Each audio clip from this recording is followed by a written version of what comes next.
আসসালামু আলাইকুম বন্ধুরা, সবাই নিশ্চয় অনেক অনেক ভালো আছো। সবাইকে স্বাগত জানাচ্ছি দিল্লি থেকে। বন্ধুরা, আজকে আমরা ওল্ড দিল্লির গতকালকে রাতে যখন আমরা চেক ইন করেছিলাম, ওল্ড দিল্লিতে থেকেছিলাম হজরত নিজামুদ্দিন আউলিয়া রেলওয়ে স্টেশনের পাশেই একটি রেসিডেন্সিয়াল হোটেলে। তো আমরা ওখানে থাকার কারণটা হচ্ছে, এর আগেও আমি ওইখানে ছিলাম। আমাদের এখানে থাকার কারণটা হচ্ছে কি, এখান থেকে আমরা যেখানে যাই না কেন যেতে একটু সুবিধা হয়। তো আমরা সকাল সকালই নাস্তা না করে আগে আমরা বেরিয়ে পড়ি দিল্লি শহর দেখার জন্য। তো পরে বেরিয়ে নাস্তা করলাম, নাস্তা করার পরে এখন আমরা চলে আসছি ও হজরত নিজামুদ্দিন আউলিয়া থেকে এই হজরত নিজামুদ্দিন আউলিয়া মাজারে। এটা আচ্ছা আপনার যদি আপনি এখান থেকে সিএনজিতে আসেন, তো সিএনজিতে আসলে বা অটোতেও আসা যায়। এখানে আপনার 20 রুপি ভাড়া পড়বে, অর্থাৎ নিজামুদ্দিন আউলিয়া রেলওয়ে স্টেশন। এখানে অনেক হোটেল রয়েছে, সুলভ মূল্যে পাওয়া যায়। এসি হোটেলগুলো যেমন আমরা 3 জন থেকেছিলাম 1200 রুপিতে। এসি একটা বড় একটা রুম ছিল, সেটা 1200 রুপি ছিল। তো বন্ধুরা, আপনারা ইচ্ছা করলে এই নিজামুদ্দিন আউলিয়া রেলওয়ে স্টেশন থেকে রাতে এখানে থেকে আপনারা দিল্লি শহর ঘুরতে পারবেন। তো আমরা ওখান থেকে চলে আসলাম হজরত নিজামুদ্দিন আউলিয়ার মাজারে। বন্ধুরা, এই হচ্ছে মাজারের প্রবেশ পথ। এখানে রাস্তার মানে ডানে এবং বামে অজস্র ফুলের দোকান, তারপরে এখানে বিভিন্ন ধরনের সুগন্ধি পাওয়া যাচ্ছে। এই যে আপনারা দেখতে পাচ্ছেন, অনেক এরকম অনেক দোকান রয়েছে। ইচ্ছে করলে আপনারা এখান থেকে এগুলো কিনে নিয়ে এটা আপনারা মাজারে দিতে পারবেন।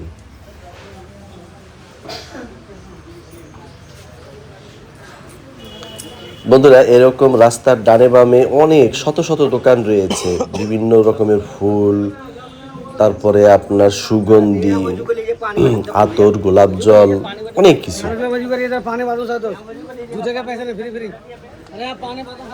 বন্ধুরা, আমরা এগিয়ে যাচ্ছি আস্তে আস্তে হজরত নিজামুদ্দিন আউলিয়ার দরগার দিকে।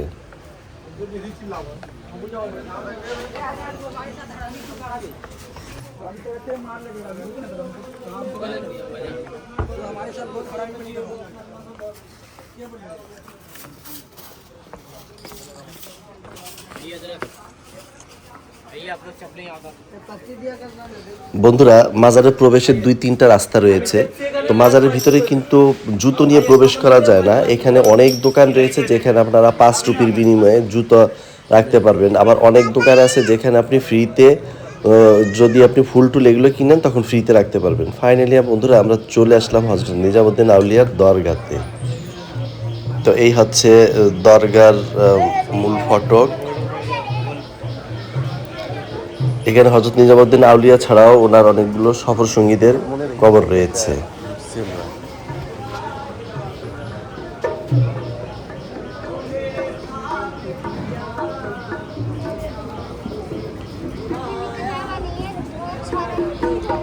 বন্ধুরা, আমরা হজরত নিজামুদ্দিন আউলিয়ার কিছুটা সংক্ষেপে ইতিহাস জেনে নিই। তার পূর্ণ নাম হচ্ছে সুলতান উল মাখায়েশ মেহবুব ইলাহি শেখ খাজা সৈয়দ মোহাম্মদ নিজামুদ্দিন আউলিয়া। 1238 সালে 3 এপ্রিল জন্মগ্রহণ করেন। তিনি নিজামুদ্দিন নামেও ব্যাপকভাবে পরিচিত। ভারতীয় উপমহাদেশে চিশতিয়া তরিকার একজন প্রখ্যাত সুফি সাধক। ভারতীয় চিশতিয়া তরিকার অন্যতম মহান সুফি সাধকদের মধ্যে তিনি একজন। তার মূল ফরিদউদ্দিন গঞ্জেশকার কুতুবউদ্দিন বখতিয়ার কাকি হয়ে খাজা মঈনুদ্দিন চিশতিয়ার সাথে মিলিত হয়।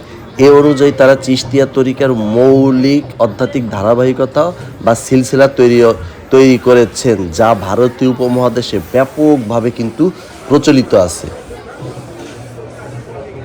আচ্ছা বন্ধুরা, আমি হজরত নিজামুদ্দিন আউলিয়ার সংক্ষেপে তার ইতিহাসের তার ইটা একটু বলি।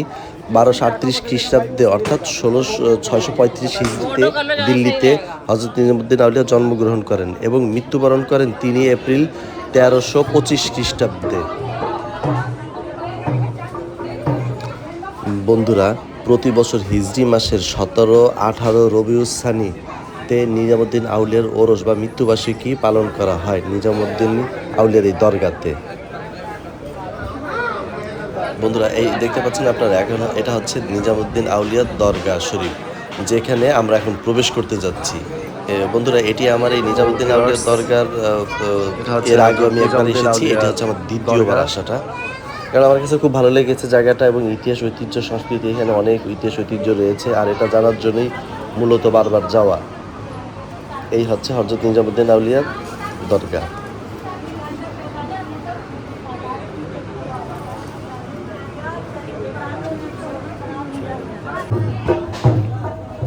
বন্ধুরা আমি আসলে একবার গিয়েছি, পরের বার আবার আমি ফুল নিয়ে আবার আমি এখানে গেলাম, অর্থাৎ আমি এই একইবারে আমি দুইবার এখানে ঢুকেছি।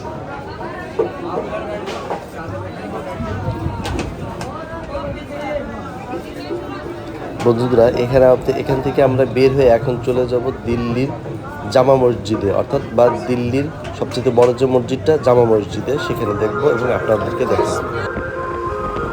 বন্ধুরা হযরত নিজামুদ্দিন আউলিয়া দরগা থেকে বেরিয়ে এই একটু সামনে আসলে এখান থেকে অনেক সিএনজি অটো রয়েছে। তো আমরা একটা সিএনজি 3 জন 150 রুপিতে ভাড়া নিলাম জামা মসজিদ দেখার জন্য।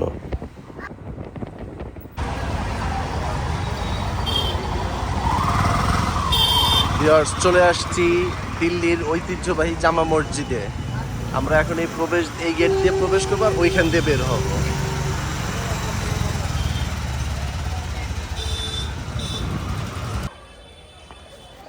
বন্ধুরা দিল্লিতে যতগুলো মসজিদ রয়েছে তার মধ্যে এই জামা মসজিদ সবচেয়ে সুন্দর। 350 বছরের ইতিহাস সমৃদ্ধ এই জামে মসজিদ। জামে মসজিদ শব্দের অর্থ হচ্ছে জুম্মর মসজিদ, এবং আমার এই ভিডিওতে আমরা যতটুকু পারি এই জামে মসজিদের ইতিহাস ঐতিহ্য সম্পর্কে জানার চেষ্টা করব। তো বন্ধুরা আমরা এখন প্রবেশ করতে যাচ্ছি জামে মসজিদের ভিতরে। বন্ধুরা আরেকটা কথা বলে রাখি, এখানে কিন্তু কোনো এন্ট্রি ফি নেই।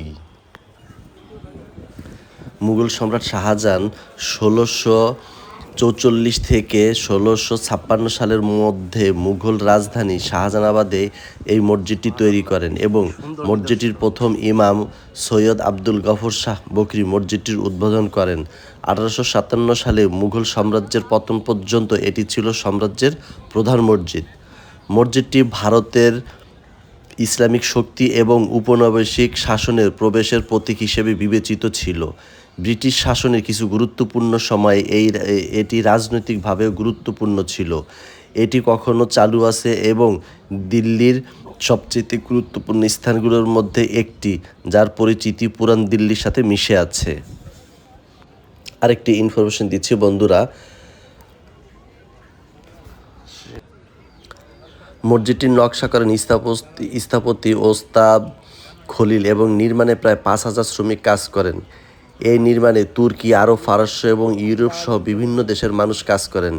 এই নির্মাণের তত্ত্বাবধানের দায়িত্বে ছিলেন শাহজাহান এর উজির বা প্রধানমন্ত্রী সাদুল্লাহ খান ও শাহজাহানের পরিবারের হিসাব কক্ষক ফাজিল খান। সে সময় অনুযায়ী নির্মাণে প্রায় খরচ হয়েছিল 10 লাখ অর্থাৎ 1 মিলিয়ন রুপি। 1656 সালের জুলাই মাসের 23 তারিখে উজবেকিস্তানের বুকরি থেকে আগত সৈয়দ আব্দুল গফুর শাহ বকরি মসজিদটির উদ্বোধন করেছিলেন।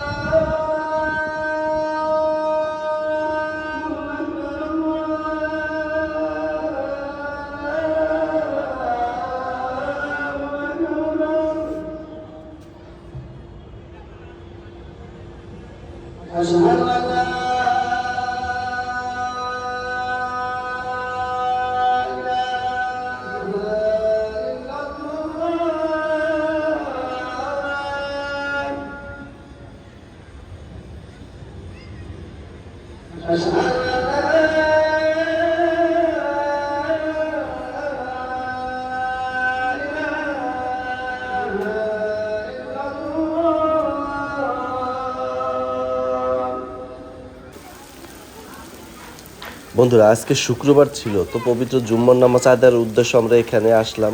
এখান থেকে আমরা জুম্মর নামাজও আদায় করলাম, কিন্তু জুম্মর নামাজ আদায় শেষ করে ভাবছিলাম যে এর পাশেই কিন্তু দিল্লি রেড ফোর্ট। তো আমরা ভেবেছি এখান থেকে এটা দেখেই হেঁটেই আমরা রেড ফোর্টে চলে যাব, যেহেতু আমরা একদিন দিল্লিতে থাকবো এবং একদিনের দিল্লি যতটুকু সম্ভব হয় দেখার চেষ্টা করব। কিন্তু সেটা আর হলো না, এর ভিতরে বৃষ্টি চলে আসছে। বৃষ্টি আসার কারণে নামাজ শেষ করে প্রায় আমরা 2 থেকে 3 ঘন্টার মতো এখানেই বসেছিলাম। তো এখান থেকে আর কী করার, এখান থেকে বের হয়ে আমরা লাঞ্চ করব। লাঞ্চ করার পরে দেখি কোথায় যাওয়া যায়।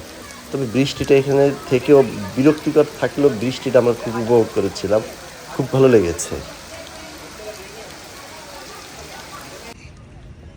বন্ধুরা আমাদের জামে মসজিদ থেকে বেরোতে বেরোতে প্রায় সন্ধ্যা হয়ে গেল, তো আমরা লাঞ্চ করেই আমরা চলে আসলাম ইন্ডিয়া গেট এবং প্রেসিডেন্ট ভারতের প্রসাদ দেখার জন্য। রাষ্ট্রপতির বাসভবন এবং তার কার্যালয়। এটা ঠিক ইন্ডিয়া গেটের অপোজিটেই পড়বে। আপনারা একই জায়গায় এসে ইন্ডিয়া গেটও দেখতে পারবেন এবং রাষ্ট্রপতির কার্যালয় দেখতে পারবেন। আমি যদি দূর থেকে দেখাই, এটা হচ্ছে ইন্ডিয়া গেট। ইন্ডিয়া গেট দেখা যাচ্ছে, আপনারা একই জায়গায় এসে দুইটাই দেখতে পারবেন। তবে হ্যাঁ, এর আলোকসজ্জাটা দেখার জন্য অবশ্যই আপনাদেরকে সন্ধ্যার পরে আসতে হবে, অর্থাৎ রাতে আসলে আপনার এই লাইটিংসটা, অসাধারণ লাইটিংসটা দেখতে পাবেন।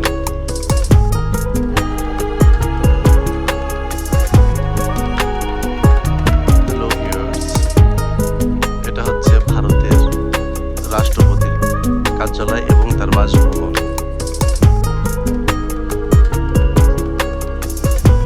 অত্যন্ত সুন্দর আলোকসজ্জায় সজ্জিত এই ভবনগুলো। আর এর ঠিক অপোজিট সাইডে হচ্ছে ইন্ডিয়া গেট। জুম করে দেখাচ্ছি, আপনারা যখন এখানে আসবেন তখন একই জায়গায় এসে দুটো জিনিস দেখতে পাবেন, রাষ্ট্রপতির কার্যালয় এবং ইন্ডিয়া গেট। এ পাশ আর ও পাশ একই জায়গায় এসে দুটোই দেখতে পাবেন।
বন্ধুরা আপনারা যদি কখনো ইন্ডিয়া গেট দেখার জন্য আসেন তাহলে অবশ্যই আমি সাজেস্ট করব রাতে আসবেন। এটি ভারতের রাজধানী নতুন দিল্লির কেন্দ্রস্থলে অবস্থিত। এটি দিল্লির অন্যতম দ্রষ্টব্য স্থান। প্যারিসের আগ দ্য ক্রিসফোর আদলেও 1931 সালে নির্মিত এই সৌধটির নকশা করেন স্যার এডউইন লুটিয়েন্স। বন্ধুরা আজকে সারাদিন আমরা দিল্লি ঘুরলাম, খেলাম এবং এতে আমাদের প্রায় সর্বোচ্চ একজনের 1000 রুপির মতো খরচ হয়েছে। বন্ধুরা আমরা আজকে রাতে আমাদের ফ্লাইট হচ্ছে লের উদ্দেশ্যে রওনা হব, যেটি আমাদের ড্রিম ডেস্টিনেশন ছিল। অবশ্যই আপনারা দেখবেন।